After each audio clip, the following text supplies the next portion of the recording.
오늘의 뉴스를 꼭꼭 씹어보는 시간, 김준일의 팩트체크.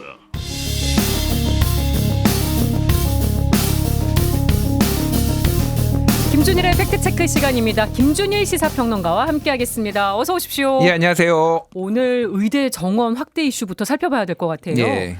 윤석열 대통령이 오늘 국무회의 주재하면서 관련 발언을 했는데 요거부터 한번 들어보겠습니다. 의대 교수진을 비롯한 의료인 여러분, 의료 개혁을 위한 정부와의 대화에 적극 나서주시기 바랍니다.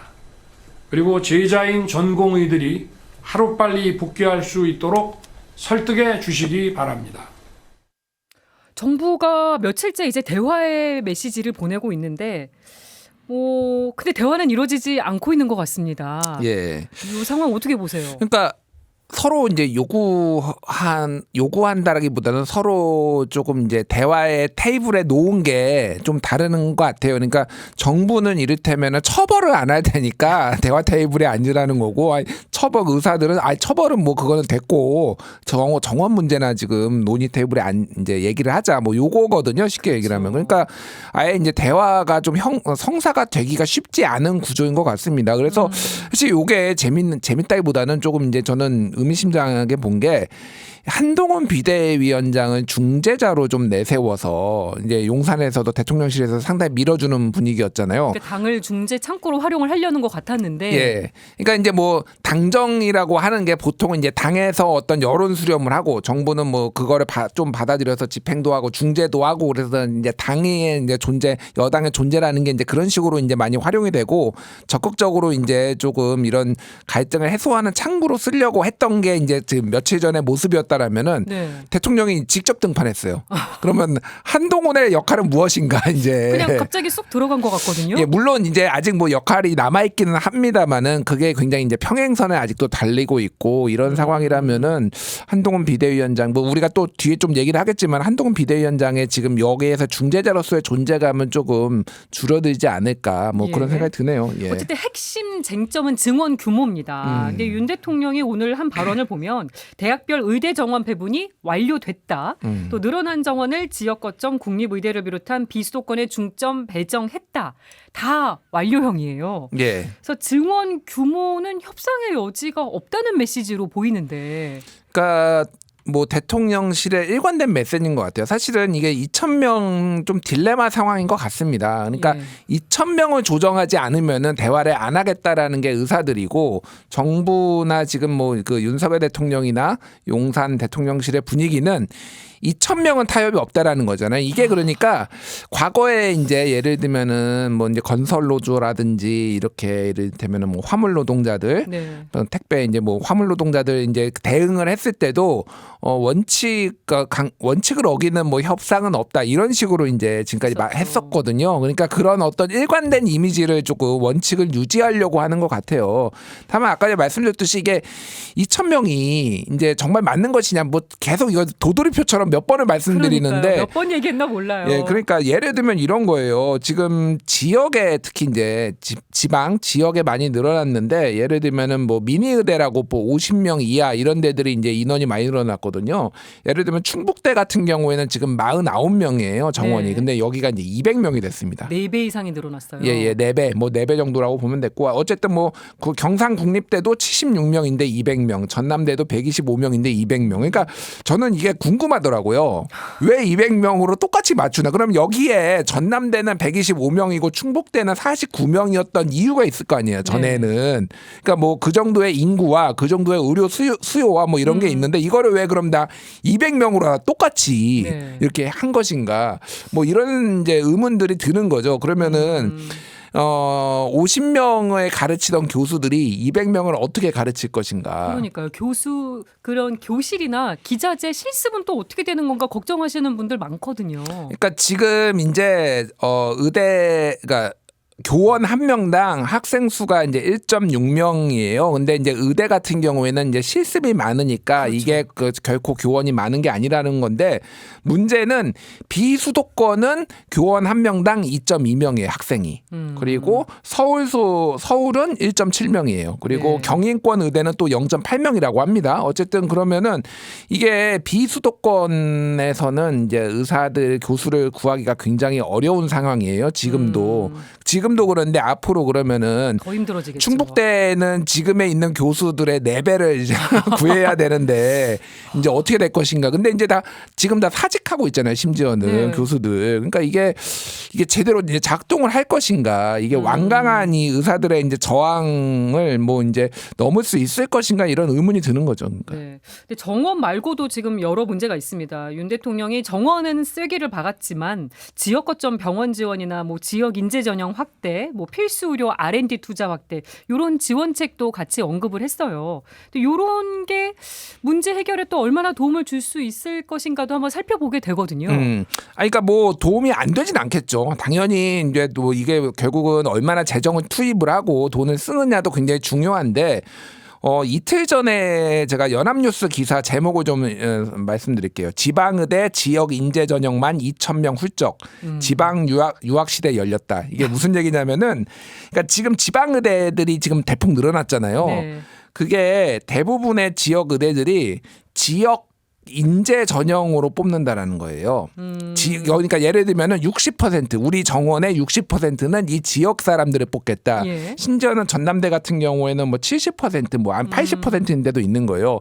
좀 서울에 있는 지금 학생들이 다 지금 유학을 가야 되겠다. 지금 의대를 가기 위해서 유학을 가겠다라고 지금 이제 하는 거예요. 그러니까 지역 인재 전형 한다라는 거는 쉽게 얘기를 하면은 내가 이를테면 광주에서 태어나가지고 전남대를 다니면은 광주에 이제 이렇게 인재 전형이 되는 거고. 그 광주에 이렇게 정착할 가능성이 높은 거죠. 물론 뭐 서울로 가거나 다른 데도 가겠지만 그게 이제 지역의 어떤 의료의 인력 풀을 좀 확충하기 위해서인데 예를 들면은 서울에서 이제 고등학교 때 유학을 와. 심지어는 이제 2028년부터는 이제 중학교도 그 지역에서 나오는 걸로 요건이 강화된대요. 그러면 이제 중학교 때부터 예를 들면은 대구로 이제 유학을 가고 광주로 중학생들이 유학을 가가지고 거기에서 지역 인재 전형을 준비를 한다라는 거예요. 그 근데 지역 의대를 가기 위해서. 부모들은 다 서울에 있고 뭐 거기에 뭐 또 자취를 한다든지 무슨 뭐 학원 같은 게 있겠죠. 그럼 막 이렇게 기숙사 같은 게 그럼 거기에서 공부를 해가지고 걔들이 지역 인재 전형에 들어가요. 그러면 이제 나중에 의사가 끝나면 어디로 가겠습니까?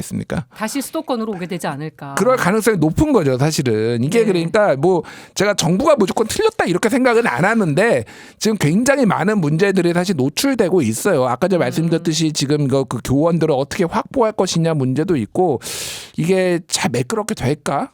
좀 후유증이 많이 남을 것 같아서 좀 걱정이긴 합니다. 네. 예. 보니까 어제부터 전국 의대 교수들의 집단 사직이 시작이 됐습니다.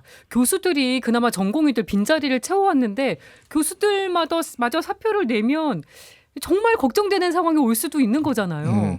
그 민주당의 이번 선거 슬로건이 못 살겠다 심판하자 뭐 이런 거예요. 옛날 자유당 때 생각이 나는데 못 살겠다 갈아보자. 제가 이 의대 교수들한테 직접 들은 건 아니지만 그 느낌이 못 살겠다 사직하자 이런 거예요. 이게 그러니까 정부가 좀 마음에 안 들고 뭐 일방으로 가는 것도 있지만은 너무 힘들대요. 죽을 것 같대요 지금. 너무 이제 다 전공의들이 없으니까 그래서 막 관우동에 시달리니까 그냥 사직하자. 다들. 그래서 주 52시간 근무만 하겠다. 요것도 같이 선언을 했는데. 같이 선언을 했죠. 그래서 뭐 서울대에서도 지금 400명 규모가 사직서를 냈고 연세대 의대도 어제 오후 6시에 사직서를 뭐 일과에 제출했다라고 얘기가 나오고 원광대 교수도 뭐 130명, 뭐 경상국립대도 지금 교수 201명 중에 193명에 찬성했다. 사직에 찬성했다. 뭐 이런 상황이에요. 그래서 이게 지금 서울 빅5 중심으로 처음에는 있다가 다른 데로 지금 다 확산되는 분위기입니다. 그래서 이제 의료 공백이 현실화가 좀 더 진짜 이제 현실화될 수밖에 없을 것 같아요. 지금 이렇게 그동안은 되면. 교수들이 메워온 자리마저 이제 비어질 수 있는 상황인 거고요. 이런 상황에서 대한의사협회 지금 회장 선출을 위한 선거가 진행이 되고 있는데 6시에 결선 투표가 끝났어요. 예. 7시에 뭐 발표가 될 거라고 하는데요. 근데 누가 후보가 되든 다 강경파로 지금 분류가 되고 있어서 이게 또 협상이나 대화가 쉽지 않아 보이는 측면이 있습니다. 예, 뭐 대한 소아청소년과 회장 이면택 후보 그리고 의협 비대위원장 언론홍보위원장이자 35대 의협회장을 지낸 주수호 후보가 맞붙었는데 뭐 이면택 후보 같은 경우에는 의사 정원을 줄여야 된다라고 지금 주장을 오히려 반대 얘기를 하고 있고. 뭐 그 주장이 뭐 맞든 틀리든 어쨌든 쉽게 얘기를 하면 굉장히 강경파라는 거죠. 그러니까 의협이라는 게 모든 의사들이 약간 당연직처럼 이렇게 이제 소속이 되는 겁니다. 근데 네. 사실은 여기는 개원이 중심이거든요. 그렇죠. 그러니까 이제 뭐 이제 전공의 협의회도 따로 있고 의사들 교수협의회도 따로 있고 의교협도 따로 있는데 여기가 이제 주목이 되는 거는 강경파가 해서 얼마나 이제 개원의들이 따라올지는 모르겠으나 쉽게 얘기를 하면 의사들도 일반 의사들 개원의도 소위 말해서 파업에 동참할 것인지 파업을 하자고 했을 때 그러면 정말 심각해지는 거예요. 네, 굉장히 이제 심각해지는 상황인 것 같은데 뭐 거기까지 갈지 안 갈지는 모르겠으나 이제 그걸 좀 지켜봐야 될 것 같고 지금 얘기를 들어보면은 사실은 이게 지금 이 문제가 풀리기가 어려운 게 이 협상 창구에 단일화가 안 돼 있다라는 거예요. 그렇죠. 예, 그러니까 이게 뭐 교수도 협의회도 있고 전공의 협의회도 있고 특히 이제 전공의 협의회도 사실은 이게 단일한 리더십이 있고 모두의 의견을 모아가지고 이렇게 딱 제출하고 뭐 이런 되는데 그런 게 없어요 그게 지금. 어렵죠. 어려우니까 다 생각이 달라서 이거를 누구랑 협상을 해서 어떤 결론을 낼 것인가조차도 지금 어려운 상황이에요. 그래서 이게 좀 장기화될 가능성이 상당히 높아지는 것 같습니다. 네, 어떤 식으로든 빨리 해결이 돼야 될 것 같은데 또 얘기 나누다 보니까 답답한 마음을 지울 수 없네요. 정치권으로 넘어가 보겠습니다. 더불어민주당의 비례위성정당인 더불어민주연합이 검찰이 압수수색 영장 범위 밖의 전자정보를 수집하고 관리해왔다면서 윤석열 대통령과 검찰 수뇌부를 공수처에 고발했습니다. 이거 한마디로 불법 민간인 사찰이라는 건데 이거 어떤 건인가요? 그러니까 이거가 처음 보도된 거는 이제 뉴스버스라는 이제 언론사에서 이제 이진동 대표가 본인이 이제 윤석열 그 뭐 보도와 관련해서 이제 검찰 조사를 받았는데 본인 휴대폰이 이제 이게 압수수색을 하면은 뭐 휴대폰을 다 내는 게 아니라 어떤 뭐 이런 부분을 특정해야 하게 돼 있거든요. 그러니까 뭐 그 휴대전화도 그렇고 아니면 어떤 물품도 물론 검찰이 수사기관이 관행적으로 막 이렇게 많이 그러니까 굉장히 광범위하게 적시를 하고 법원으로 또 받고 이렇게 하는데 어쨌든 그래도 법원이 이거를 하라고 한 거를 벗어나면 안 되는 거예요. 예. 휴대전화도 마찬가지입니다. 그래서 이거 이제 지난해 12월 대선 허위보도 의혹으로 이진동 대표가 휴대전화를 압수수색 당해가지고 됐는데 문제는 이제 여기에 검찰이 영장으로 압수한 전자정보 목록에 없는 개인정보까지 대검 디지털 수사만 서버에 보관돼 있는 거를 이진동 기자가 직접 확인을 해가지고 이거를 기사를 쓴 거예요. 예. 그러니까 이제 검찰이 불법을 저질렀다, 민간인 사찰을 했다, 뭐 이런 거고 이거를 조국혁신당 조국 대표가 이제 받아가지고 먼저 이거를 문제 제기를 했던 거죠. 그러니까 디넷이라는 대검찰청 서버를 지적을 했습니다. 예, 그러니까 지금 이게 쉽게 얘기를 하면은 여기에다가 모든 정보를 가지고 있다가 이거를 필요할 때 별건 수사에 활용을 했다라는 거예요.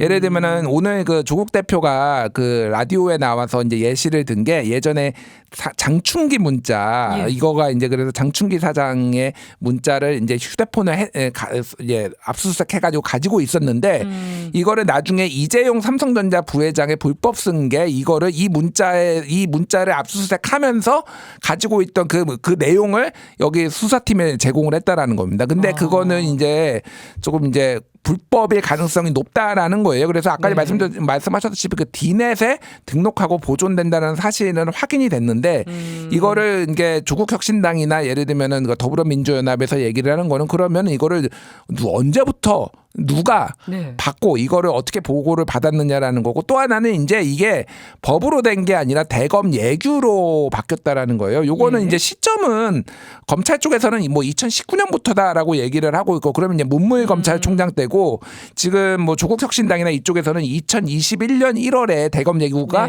변경이 되고 더 강화됐는데 그때 윤석열 검찰총장이 시절이었다라는 거고 그래서 이게 문제가 될 수 있고 그래서 당시에 검찰총장, 뭐 대검 차장, 뭐 이런 사람들을 다 조사해야 된다. 뭐 이런 주장입니다 지금. 그래서 지금 뭐 조국 대표는 철제 캐비넷이 아니라 디지털 캐비넷이다 이런 표현도 사용을 했던데 뭐 야권 비례정당들은 국정조사도 추진하고 필요하면 특검까지도 가겠다는 입장입니다. 총선을 앞두고 지금 불거진 이 민간인 불법 사찰 논란 어디까지 갈 거라고 보세요? 그러니까 이거는 좀 장기화될 수가 있고요. 그러니까 먼저 검찰 입장을 좀 전하는 게 뭐 네, 이래야지 양쪽의 또 입장을 전해야 되니까. 밸런스에서 또 지적 검찰 입장을 왜 얘기 안 해 이럴까봐 검찰의 주장은 뭐냐면은 이 원본 동일성을 확인하기 위해서는 이거를 가지고 있어야 된다라는 거예요. 근데 이제 예를 들면 이런 겁니다. 뭐 이제 불법 촬영을 했는데 이거 내가 찍은 게 아니다라고 이제 뭐 주장을 할 수도 있을 거 아니에요. 그 예. 사람이 그러니까 이거를 다 임시로 다 보관을 했다가 원본하고 이 동일한지 아닌지를 확인 용도다. 확인 용도인데 저는 잘 이해가 안 되는데 이거를 검찰이 보관하고 있으면 이것도 사본인데 물론 이제 우리 국가기관을 믿어야 되지만은 이거를 동일성을 확인할 수가 있는지가 첫 번째, 두 번째는 그러면은 거기에 해당되지 않는 정보들은 왜 다 가지고 있는 것인가에 대해서는 그렇죠. 사실은 설명이 안 되잖아요. 명쾌하게 해서 설명이 안 돼요 그 부분이. 그래서 그 부분은 어쨌든 이제 좀 진실 공방과 이런 게 있는 것 같고 지금 어쨌든 정권 심판론 그리고 이제 검찰 독재 뭐 이런 프레임들이 조금 강화될 가능성이 높은 것 같아요. 그러니까 이게 사안으로. 민간인 사찰인지 여부는 알 수 없으나 어쨌든 검찰이 굉장히 무리하게 정보 수집을 하고 폐기를 안 하고 보존하고 있었다라는 것만으로도 이거는 검찰에 대해서 조금 뭐 수사권을 제한을 하든 여러 가지 검찰을 감시할 수 있는 어떤 뭐 그런 것들이 필요하다 이런 여론들이 많이 좀 커질 것 같습니다. 네. 그리고 이번에는 국민의힘 현수막 얘기도 좀 해보겠습니다. 국민의힘이 야권을 겨냥해서 범죄자들과 종북 세력에게 나라를 내주지 말자 이런 문구가 담긴 현수막을 걸려다가 급하게 철회를 했어요. 뭐 철회를 결정한 배경 어떻게 보세요? 이거 왜 걸죠? 아니 사실 뭐 범죄자 종북 세력 이거 한동훈 비대위원장이 사용했던 단어들이기도 하거든요. 아니 그러니까 저는 좀 이해가 안 되는 게 이게 그러니까 어디다 걸려고 하는지는 잘 모르겠는데 뭐 수도권 같은데 걸었을 때 이게 도움이 될 것인가 이제 그러니까 이게 저는 한동훈 비대위원장이 조금 안 됐다 이런 생각도 들어요. 무슨 얘기냐면은 너무 롤이 많아요.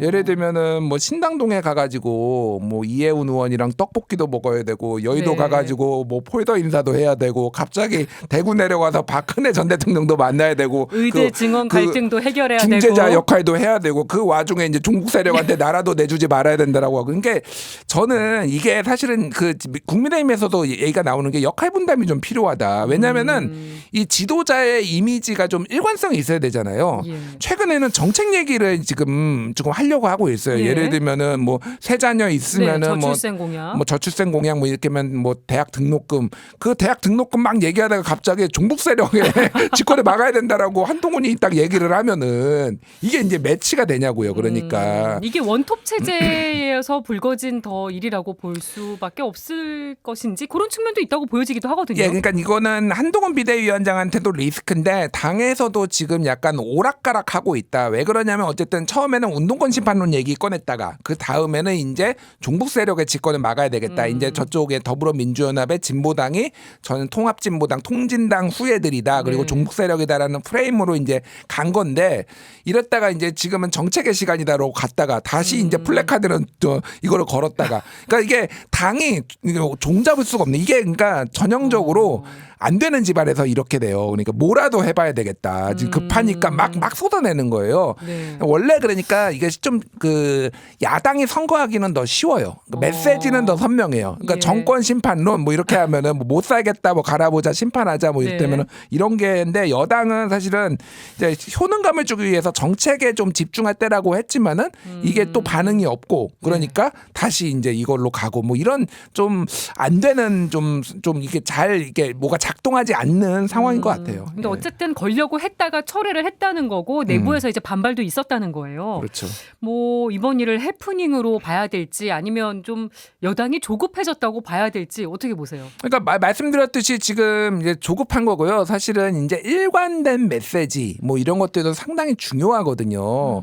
예를 들면은 뭐 지금 플래카드 지금 뭐 시안에 보면은 물가 안정 1,500억 원 투입, 뭐 육아휴직 급여 인상, 아빠 휴가 1개월 의무화, 뭐 네. 이렇게가 이제 걸려 있는데 그 밑에 더 이상 나라를 범죄자들과 종북 세력에게 내주지 맙시다. 이게 두 개가 같이 걸려 있을 때 이제 사람들한테 무슨 거를 주겠냐. 이건 약간 공해 같은 거거든요. 이러면은. 네. 그래서 좀 생각을 해봐야 될 것 같아요. 이게 안 먹히면은 과감하게 빨리 버려라. 네. 이게 보수층의 열성 보수층을 결집하는 데는 도움이 될 수 있겠죠. 그게 이제 예를 들면 박근혜 전 대통령 만나러 갔다 온 거 뭐 이런 네. 것들이 맥락이 닿는 건데 지금 수도권에 종북 세력 걸어서 정말 좋은 효과를 얘기, 보기는 쉽지 않아 보인다. 좋은 얘기 못 들을 것 같아요. 예. 네. 얘기해 주신 대로 오늘 박근혜 전 대통령 만났는데 박 전 대통령이 뭐 단합을 강조했다. 한 비대위원장이 설명도 했습니다.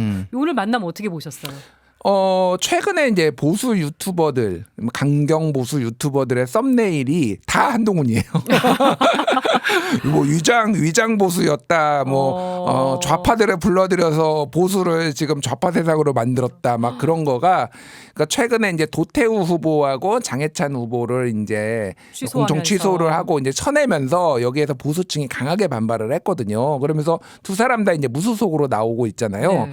그러니까 지금 아직 여론조사가 지금 아직 안 나왔는데 이제 뭐 여론조사 보면 이제 나오겠죠. 근데 어쨌든 보수층이 약간 이완됐다. 거기에다가 이제 소위 말하는 윤한 갈등까지 있다고 보니까 대통령은 이제 어디 감히 치받아? 뭐 이런 분위기까지 강경 보수층이 있는 거예요.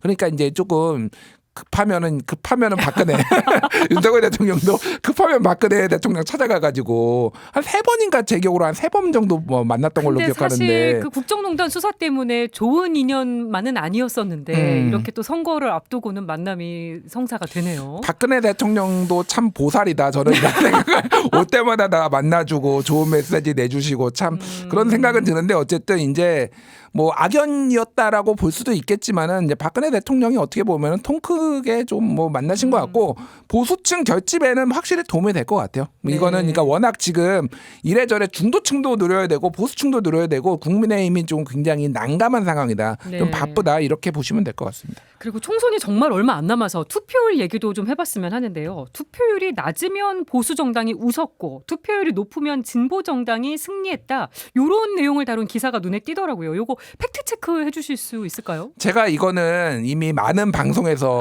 얘기를 했습니다. 그래서 이제 2004년부터 말씀드리면은 그때 그러니까 민주당 계열이 처음으로 이제 과반, 그러니까 정확하게는 열린우리당이 이제 152석을 했을 때 그때가 60%였어요. 뒤에 뭐 점까지는 빼고 말씀드릴게요. 그런데 2008년 같은 경우에는 대선인 직후에 4개월 만에 치러진 총선이었잖아요. 그때는 민주당 계열이 81석이었고요. 네. 그리고 저 한나라당이 153석이었는데 친박연대 이런 거 다 합치면 180석이 넘었어요 그때. 무소속 친박연대 그때 다 나가가지고 그때 다 당선됐잖아요. 이때 투표율이 46%였습니다. 그러니까 투표율이 떨어지니까 민주당이 이제 소위 말해서 이제 망했다. 81석 그때 서울이 48석이었는데. 네. 한나라당이 40석을 가지고 갔어요.